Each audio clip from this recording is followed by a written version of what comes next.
Hey, Nat here. For the first time ever, all 18 footy clubs have taken part in the AFLW draft, where they hope to find the best young players from around the country. Michelle found out how it went in today's sport. First pick in the 2022 NAB AFL draft. The Sydney Swans select Montana Ham from the Western Jets. Last night, the AFLW welcomed the next group of young talent led by this 18-year-old. And she felt super excited. You're always nervous right up until your name is called out. At 180 centimetres, Montana is a tall and powerful midfielder and says her love for footy came from her dad. He was a big inspiration for me. He taught me everything I know and he would be super proud. Jasmine Fleming, daughter of Australian cricketer Damien Fleming, went to Hawthorn at pick number 2. A highlight of the night was Zoe Wafer, who was there to support her twin sister Lauren, who was picked up by West Coast at number 15. Then Zoe unexpectedly joined her sister at the Eagles at pick 36. Yeah, I didn't rock up in the right attire, but yeah, that's all right, I guess. Game, set and match. Australian Thanasi Kokkinakis is out of Wimbledon. He went down to Novak Djokovic in straight sets in the second round, but not without having a little bit of fun. From today, the sets of long-running TV soap Neighbours are set to be dismantled. Hey, wait, hang on. I said Neighbours, not Newsbreak. Come here. After 37 years and nearly 9,000 episodes, the show's coming to an end, and everything's got to go. The laughs we've had, the tears we've shed, they'll stay with us. This is just stuff, but the stories will remain. The final episode will air in Australia and the UK on Monday, August 1st.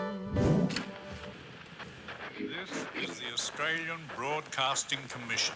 Those were the first words Aussies heard when the ABC launched on the 1st of July 1932. 90 years later, well, the ABC's still as strong as ever. Amal found out more about its history and how it's celebrating its milestone birthday week. 90 years, still going strong. 90 years old. Well, that is astonishing. Happy birthday, ABC. Happy birthday, young whippersnapper. Happy birthday, ABC. Yep, the ABC turns 90 this week. And a lot has changed since it started in 1932. Back then, more and more people were listening to the radio to get their news and entertainment. So the government launched the ABC to make sure Aussies everywhere could listen in. That soon included everything from news to comedy shows and even housekeeping tips. And then in 1956, ABC made its way to Aussie tallies. This emblem that you've just seen is tonight the symbol of a historic occasion. A lot has changed since then, and the ABC's created some iconic and long-lasting programs, like Play School, news and current affair programs like Four Corners, and our very own Behind the News, which started way back in 1968. Well, it was actually current affairs back then. Massive party planned. Now, to celebrate 90 years of the ABC, faces past and present, including our very own Jack, are coming together tonight for a live 2-hour TV event. But there are plenty more ways this year the ABC's celebrating its history and what it still means to people all around Australia. If you think about it, a lot of things are technically edible if you try hard enough. Not that you should eat them, it's just that they're technically edible. Hold that thought.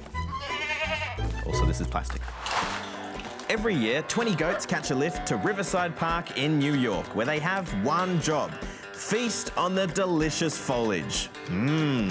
Except that delicious foliage is poison ivy. But what's poisonous for humans is tucker for goats. They love this stuff. While they're filling their bellies, they're also doing park rangers a big favour. It means they won't have to use chemical sprays to keep the weeds at bay, and the goat's poo makes great fertiliser for the other plants. Flowers and herbs. You can pick them, wear them, and sometimes you can eat them. If that's your thing, then the Armenian Herb and Flower Festival, well, might be your jam. People gather to share knowledge about flowers, herbs, and creative ways of using them, mostly on their heads. Well, that's all the news we've got for you today. We'll see you tomorrow. Bye.